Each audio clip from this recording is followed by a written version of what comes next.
The recipe for this will be, as always, underneath the video in the description box, and I'll have a link for you to go print it on my website if you want, okay? I have a cup of Greek yogurt in here. I'm gonna add about 2 tablespoons of lemon juice. I'm gonna grate in some ginger. Let's call it a teaspoon, okay?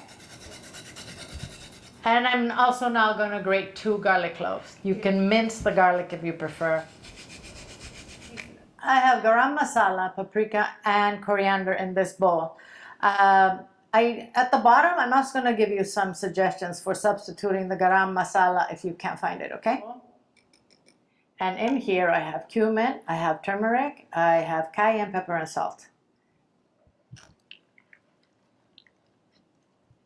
All right, now I'm just going to put 6 chicken thighs in here to make sure they get coated. Guys, I'm gonna let these marinate overnight and then we'll cook them tomorrow. Traditionally, these are cooked on a grill. We're gonna cook them in the oven. If you wanna make them the day you marinate them, let them marinate for a minimum of 3 hours, okay? I'm going to lightly grease this roasting pan. This has been marinating overnight. I'm gonna let it sit at room temperature for I don't know, 15 minutes so it loses its chill, okay? And then we'll cook it.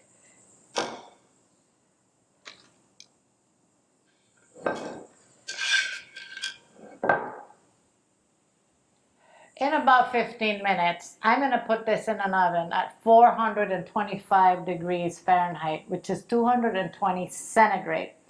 And we're going to cook it for about 30 to 35 minutes until the chicken is completely cooked. This took 35 minutes in my oven.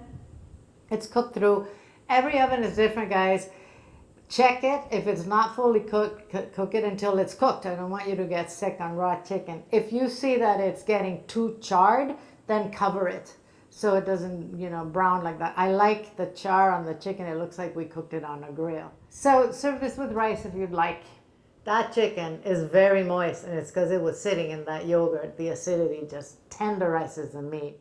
Mmm.